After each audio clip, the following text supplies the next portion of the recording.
چنانچہ قرآن مجید میں ہے حضرت یونس علیہ السلام مچھلی کے پیٹ میں چلے گئے تھے اور ان کو نکلنے کا کوئی راستہ نظر نہیں آتا تو کوئی مخرج نظر نہیں آتا تھا، تو انہوں نے مچھلی کے پیٹ میں سمندر کی تہ میں تسبیح پڑھی تھی، لا الہ الا انت سبحانک انی کنت من الظالمین، اور اس تسبیح پڑھنے کی برکت سے اللہ نے ان کو مچھلی کے پیٹ سے نکال دیا تھا۔ قرآن مجید میں اللہ فرماتے ہیں فلولا انہ کان من المسبحین، اگر یونس علیہ السلام میری تسبیح بیان نہ کرتے للبث فی بطنہ الی یوم یبعثون، تو وہ قیامت تک مچھلی کے پیٹ میں ہی پھنسے رہتے، نکل ہی نہیں سکتے تھے، تو ان کو مچھلی کے پیٹ سے تسبیح نے نکال دیا۔ انسان بھی تو کئی مرتبہ حالات کی مچھلی کے پیٹ میں پھنس جاتا ہے نا۔ مثال کے طور پر ایک بچی عالمہ بن گئی، اب گھر آ گئی ہے، اب ماں باپ رشتے کے انتظار میں ہیں مگر رشتہ نہیں آتا، 1 سال گزر گیا، دوسرا سال گزر گیا، تیسرا سال گزر گیا، اب بچی حالات کی مچھلی کے پیٹ میں پھنسی ہوئی ہے۔ ماں باپ خود تو نہیں بچی کو کہیں چھوڑ کے آ جائیں گے نا، کوئی رشتہ آئے گا تو طے کریں گے نا اس کا نکاح معاملہ،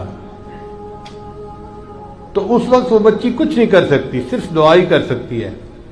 تو امام بخاری رحمۃ اللہ فرماتے تھے، چاہتے تھے کہ یہ بچی اگر تسبیح کثرت سے بیان کرے گی تو اللہ تعالیٰ تسبیح کی برکت سے حالات کی مچھلی کے میٹ سے اس کو نکال دیں گے، رشتہ آئے گا اور اس کی شادی ہو جائے گی اور اللہ اس کی مشکل کو آسان کر دیں گے۔ ایک اور بچی ہے، اس کی شادی تو ہو گئی لیکن بیٹیاں ہی بیٹی ہوتی جاتی ہیں۔ اب ساس کہتی ہے کہ میں نے تو بیٹے کی دوسری شادی کر دینی ہے، چنانچہ بچیاں پریشان ہوتی ہیں۔ ہمارے پاس کئی طالبات آتی ہیں کہ جی ہمارے اختیار میں تو کچھ نہیں، ہم تو کچھ نہیں کر سکتی، اولاد تو اللہ دیتا ہے، اب اگر میری 3 بیٹیاں ہو گئی ہیں تو اس میں میرا کیا قصور ہے؟ لیکن ساس نے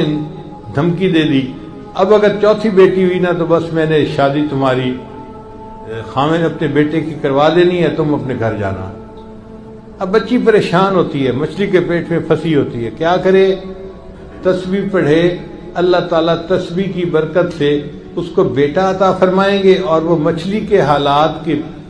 جو حالات کی مچھلی کے پیٹ میں پھنسی ہوئی تھی نا، اللہ اس کو نکال دیں گے۔ اس لیے یہ ایک بہت بڑا